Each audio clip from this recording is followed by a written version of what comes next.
1977년 지구를 떠났던 보이저 탐사선은 지금도 끝없이 항해를 이어가고 있는데요. 천문학자들은 먼 미래 우리 보이저를 발견하게 될지 모르는 외계인을 위해서 인류의 메시지를 레코드판 안에 담았습니다. 그리고 가능한 오랫동안 녹슬지 않도록 황금으로 코팅했죠. 이 보이저의 골든 레코드판 뒷면에는 외계인을 위한 나름의 그림 설명서가 담겨져 있는데요. 레코드판을 어떻게 틀어야 할지, 인류가 보낸 음악과 사진은 어떻게 봐야 할지 여러 그림과 기호로 표현하고 있죠. 그리고 왼쪽 아래를 보시면 기다란 직선이 쭉쭉 뻗어있는 독특한 그림을 볼 수 있는데요. 이것은 우리 지구 위치를 보여주는 지도입니다. 그런데 사방으로 뻗어있는 이 기다란 직선을 보고 대체 어떻게 우리 지구의 위치를 알 수 있는 걸까요? 바로 여기에서 천문학자들은 빠르게 자전하는 중성자 별, 펄사를 활용했습니다. 그리고 이제 인류는 외계인에게 지구의 위치를 알리기 위해 사용했던 펄사를 또 다시 활용해서 더 놀라운 발견을 해냈습니다.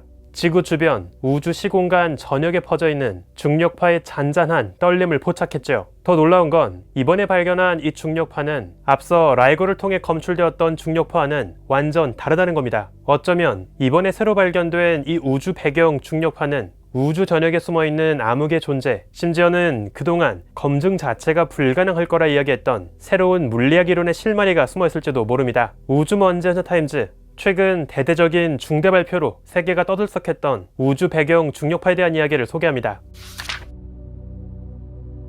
1967년 당시 대학원생이었던 천문학자 조슬린 벨은 전파망원경으로 하늘을 보던 중 아주 이상한 천체를 발견합니다. 일반적인 별의 신호라고 보기에는 너무나 빠르게 시그널이 바뀌고 있었죠. 1.3초 간격으로 0.04초 길이의 전파 시그널이 주기적으로 깜빡이고 있었습니다. 마치 누군가 인공적인 전파 펄스를 쏘는 것처럼 보였죠. 그래서 한때 천문학자들은 이 신호를 보고 외계인을 의미하는 리틀 그린맨, 작은 녹색 인간이라고 부르기도 했죠. 이후 천문학자들은 바로 이것이 무거운 별이 죽고 남기는 시체, 중성자 별이란 사실을 깨달았습니다. 거대했던 별이 순식간에 아주 커다란 폭발과 함께 붕괴하면서 중성자 별을 남기게 되죠. 너무나 강한 중력으로 별이 붕괴한 바람에 별 속의 양성자, 전자는 아예 하나의 덩어리로 반죽될 정도입니다. 그래서 별 자체가 하나의 거대한 중성자 덩어리가 되어버리죠. 거대했던 별이 작은 크기로 붕괴하기 때문에 동시에 별의 자전 속도도 굉장히 빨라집니다. 별이 한 바퀴 돌 때 걸리는 시간이 1초도 안 걸릴 정도죠. 이렇게 높은 밀도로 응축된 중성자별 주변에는 아주 강한 자기장이 형성되는데요. 그 자기장 축을 따라서 별은 표면 바깥으로 아주 강한 에너지를 토해냅니다. 그런데 보통 중성자별의 자기장 축은 별이 회전하는 자전축에 대해서 살짝 기울어져 있죠. 그래서 중성자별의 에너지 빔은 약간 비스듬한 방향으로 분출되게 됩니다. 우연히 중성자별의 빔이 우리 지구 쪽을 비추게 되면 지구에선 순간적으로 아주 강한 전파 신호를 보게 되죠. 그리고 다시 에너지 빔의 방향이 지구를 벗어나게 되면 전파 신호의 세기도 약하게 관측됩니다. 마치 등대 불빛이 빙글빙글 돌면서 밝았다가 어두웠다가를 반복하는 것처럼 우린 중성자별의 전파 시그널이 아주 짧은 주기로 깜빡이는 것처럼 보이게 되죠. 그래서 이 펄스 같은 신호를 보내는 천체를 펄사라고 부릅니다. 최초 발견 이후 지금까지 2~3천 개 가까운 펄사가 발견되었는데요. 지금까지 발견된 펄사들 중에서 가장 빠른 것은 궁수자리 방향으로 18,000광년 정도 거리에 떨어져 있습니다. 이 펄사는 무려 1초 동안 700바퀴를 돕니다. 분당 회전수 RPM으로 환산하면 42,000rpm에 해당하죠. 그런데 이러한 펄사들은 아주 중요한 특징을 갖고 있는데요. 그 빠른 자전 주기와 펄스의 주기가 거의 일정하다는 겁니다. 수 밀리초 스케일에서 아주 정확하게 주기적으로 돌고 있는 펄사는 말 그대로 우주 시계인 셈이죠. 바로 그래서 그 정확한 주기만 알 수 있다면 해당 펄사를 특정할 수도 있습니다. 덕분에 펄사는 이 광활한 우주 공간에서 정확한 위치를 나타낼 수 있는 지표, 우주 표지판의 역할도 할 수 있죠. 바로 그렇기 때문에 보이저의 골든 레코드에 담긴 우주 지도에서도 신호가 강한 펄사를 썼던 겁니다. 이 지도를 처음 디자인했던 천문학자 프랭크 드레이크는 주변의 펄사 14개를 활용해서 우리 지구의 위치를 나타냈죠. 한가운데 지구로부터 사방으로 뻗어나가는 각각의 직선들은 다양한 펄사가 놓여있는 방향과 거리를 표현하고 있습니다. 그리고 각각의 직선 옆에는 각 펄사가 얼마나 빠른 주파수로 신호를 보내고 있는지 이진법 코드로 표현했죠. 어쨌든 이렇게 외계인들에게 지구의 위치를 알려주는 표지판으로 쓸 정도로 펄사는 우주의 시공간을 정확히 잴 수 있는 아주 좋은 도구입니다. 바로 그렇기 때문에 천문학자들은 수백 수천 광년 거리에 떨어진 펄사를 활용해서 거대한 스케일에서의 우주 시공간의 떨림을 측정하는 시도를 하게 되었죠. 우리는 우리 은하 속 지구 주변 다양한 거리에 분포하는 여러 펄사들을 잘 파악하고 있습니다. 만약 우리 은하 속 시공간에 별다른 일이 없다면 우리는 계속 사방에서 일정한 주기로 깜빡이는 펄사를 관측하게 되겠죠. 그런데 만약 우리가 관측하는 펄사의 주기에 미세한 변화가 생긴다면 이것은 우리 지구에서 그 펄사까지 사이 시공간에 무언가 변화가 벌어졌다는 뜻입니다. 결국 펄사가 방출한 에너지 빔도 빛의 속도로 날아오죠. 그런데 일정할 줄만 알았던 펄사의 주기가 미세한 변화를 보인다면 그 사이 시공간의 거리가 살짝 변했다는 것을 이야기합니다. 바로 이러한 원리를 활용해서 지구 주변 다양한 거리에 분포하는 펄사를 시공간의 떨림을 감지하는 부표로 쓸 수 있죠. 만약 바다 위에 부표가 딸랑 하나만 떠 있다면 해수면 전체가 어떻게 출렁거리고 있는지 그 분포를 파악할 수 없습니다. 최대한 이곳저곳에 많은 부표를 띄워야 그 범위 안에 들어오는 해수면이 전체적으로 어떻게 출렁거리고 있는지 그 모양을 파악할 수 있죠. 마찬가지로 천문학자들은 지구 주변 최대한 많은 펄사를 관측하면서 우리 주변 시공간이 어떻게 떨리고 있는지를 감지했습니다. 이렇게 펄사 자체의 신호 차이를 활용해서 시공간의 떨림을 감지하는 방법을 펄사 타이밍 어레이라고 부르죠. 사실 중력파 자체는 2015년 첫 발견 이후 계속 꾸준하게 관측되고 있습니다. 2015년 당시 물리학자들은 미국의 동부와 서부에 설치한 두 개의 커다란 검출기 라이고를 활용해서 중력파가 지구를 휩쓸고 지나가는 순간을 감지했지요. 그렇다면 그동안 라이고로 검출되었던 중력파와 이번에 새롭게 포착한 중력파 사이에는 어떤 차이가 있을까요? 라이고는 수직한 두 방향으로 날아갔다가 다시 반사되어 돌아오는 레이저를 관측해서 그 사이의 시공간의 떨림을 감지합니다. 라이고 검출기의 한 변의 길이는 대략 4km 정도인데요. 이렇게 지구 위에서 아무리 거대한 검출기를 지어봤자 측정할 수 있는 중력파 떨림의 스케일은 수천 킬로미터 스케일밖에 되지 않습니다. 하지만 아예 수백 수천 광년 거리를 두고 떨어져 있는 펄사를 활용한다면 말 그대로 수광년, 수십 광년 스케일의 떨림까지 잴 수 있죠. 현재 라이고로 잴 수 있는 중력파는 비교적 짧은 파장, 긴 주파수에 해당합니다. 보통 이 정도 규모의 중력파는 우리 태양 질량의 수십 배 정도로 무거운 블랙홀 두 개가 충돌할 때 만들어지죠. 실제로 그동안 라이고로 검출된 모든 중력파는 블랙홀 두 개 또는 중성자별 두 개가 서로 충돌할 때 벌어진 결과였습니다. 그런데 수백, 수천 광년 거리를 두고 떨어진 펄사를 활용한다면 말 그대로 훨씬 더 거대한 파장, 더 작은 주파수의 떨림까지 잴 수 있죠. 거의 나노헤르츠 수준이라고 볼 수 있습니다. 이것은 그동안 지구에 건설했던 여러 중력파 검출기론 포착할 수 없었던 우주급 스케일의 중력파가 되는 겁니다. 다만 한 가지 치명적인 문제가 있죠. 결국 중력파 역시 빛의 속도로 전파됩니다. 따라서 수십 광년 스케일로 진동하는 떨림을 재기 위해선 마찬가지로 수십 년의 시간을 기다려야 하죠. 바로 그렇기 때문에 천문학자들은 지난 15년, 20년간 충분한 데이터가 쌓일 때까지 기다려야 했습니다. 그리고 드디어 그 긴 기다림 끝에 완성한 최종 데이터가 발표되었죠. 우선 북미에서는 파괴되기 전까지의 아레시보 망원경 그리고 그린뱅크 전파 망원경을 활용했습니다. 이들이 진행한 관측 프로젝트는 나노그래브라고 부릅니다. 또 호주에서는 파크스 전파 천문대를 사용했고요.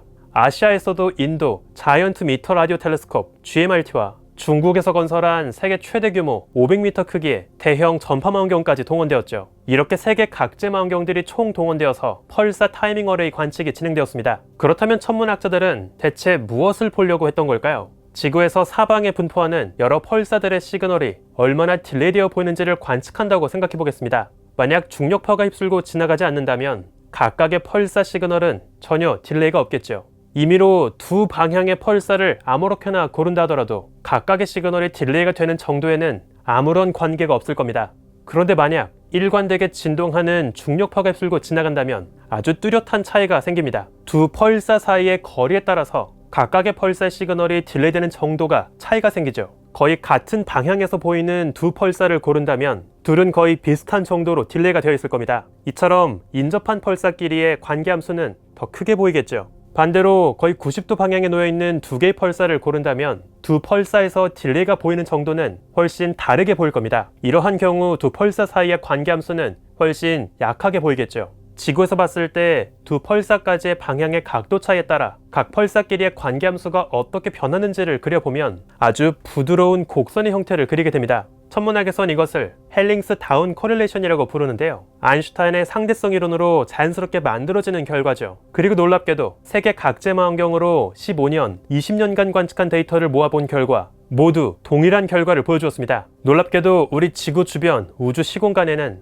아주 긴 수십 수백 광년 길이의 파장으로 요동치고 있는 미미한 중력파가 퍼져 있죠. 우리 주변 우주 시공간 자체에 퍼져 있는 우주 배경 중력파라 할 수 있습니다. 바다로 비유해보자면 그동안 라이거로 검출되었던 중력파는 누군가 수면 위에 돌멩이를 던져 생긴 파문이라고 볼 수 있죠. 즉 가벼운 블랙홀끼리의 충돌처럼 특정한 현상 하나로 인해 발생된 중력파였습니다. 반면 이번에 검출된 나노헤르츠 중력파는 사방의 바닷속에서 헤엄치고 있는 거대한 물고기, 또 사방에서 불어오는 온갖 바람이 만들어낸 우주라는 바다 자체의 출렁거림, 중력의 윤술이라고 볼 수 있죠. 라이거가 포착했던 중력파는 명확한 연주자를 찝을 수 있는 솔로 무드에 가까웠다면 이번에 포착된 배경 중력파는 사방에서 다양한 천체가 함께 연주하며 우리 시공간을 떨리게 하고 있는 중력파의 하모니, 교향곡이라고 볼 수 있습니다. 그렇다면 이번에 검출된 배경 중력파는 대체 누가 만들고 있는 걸까요? 안타깝게도 바로 여기에서 현존하는 중력파 검출 방식의 치명적인 한계를 볼 수 있는데요. 우주 부표를 통해서 시공간의 떨림 자체는 파악할 수 있지만 정확하게 어디에서 떨림이 발생한 건지 그 기원은 파악하지 못합니다. 떨림의 형태나 주파수를 통해 그 기원을 유추할 뿐이죠. 우선 천문학자들은 이번에 감지된 나노헤르츠 중력파라면 사방에 퍼져 있는 머나먼 초거대 질량 블랙홀 두 개의 충돌로 인한 게 아닐까 추정합니다. 실제로 우주 속의 은하 대부분은 중심에 거대한 초거대 질량 블랙홀을 품고 있죠. 그리고 은하들은 쉬지 않고 충돌하고 있습니다. 그렇다면 당연히 은하들 속의 초거대 질량 블랙홀 역시 빈번하게 충돌하고 있을 거라고 볼 수 있겠죠. 하지만 실은 그렇지 않습니다.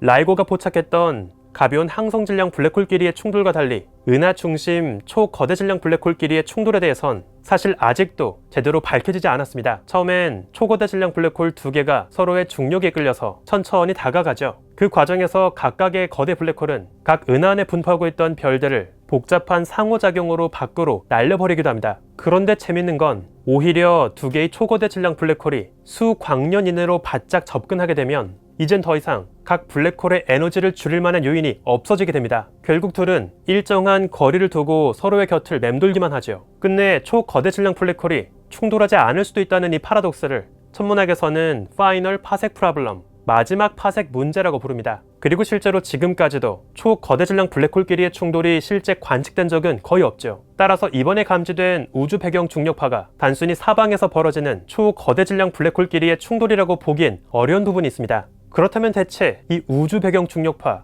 나노헤르츠 중력파는 어디에서 만들어진 걸까요? 이에 대해서 연구팀은 아주 흥미로운 후보를 제안하고 있는데요. 예를 들면 빅뱅 직후 초기 우주 때 벌어졌던 시공간의 급격한 팽창, 인플레이션의 흔적일 수 있다는 겁니다. 심지어 아직까지도 가설로만 존재하고 있는 촉근의 증거일 수도 있죠. 초기 우주가 원자 수준으로 훨씬 작았던 시절, 촉근의 진동은 인플레이션과 함께 아주 급격하게 스케일이 확장될 수 있습니다. 그리고 우주 배경 자체에 그 늘어난 떨림의 흔적이 남을 수도 있죠. 재밌는 건 이번 논문 속에서 이번에 관측된 중력파를 가장 잘 설명하는 모델을 비교한 결과 초거대 질량 블랙홀끼리의 충돌뿐 아니라 인플레이션과 우주론적 촉근까지를 가정했을 때 관측 결과를 가장 잘 설명하고 있습니다. 어쩌면 그동안 관측으론 절대 입증할 수 없을 거라 생각했던 초기 우주의 인플레이션과 촉근 이론이 드디어 실제 관측을 통해 입증할 수 있는 무대에 오르게 될지도 모르겠습니다. 한 가지 흥미로운 점은 사실 이번 중력파 관측은 딱 지금이 아니면 절대 할 수 없었을 거란 사실인데요. 그 이유는 뜻밖에도 목성 덕분입니다. 태양계 바깥 수백, 수천 광년 거리에 떨어진 펄사를 이야기하는데 왜 뜬금없이 목성이 나오는 걸까요? 목성은 사실 꽤 무거운 행성이죠. 그래서 태양과 목성 사이 질량 중심점은 엄밀하게 봤을 때 태양 바깥에 놓입니다. 때문에 태양도 엄밀하게 보면 고정된 게 아니죠. 목성과의 강한 중력으로 인해서 태양 역시 미세하게 요동치고 있습니다.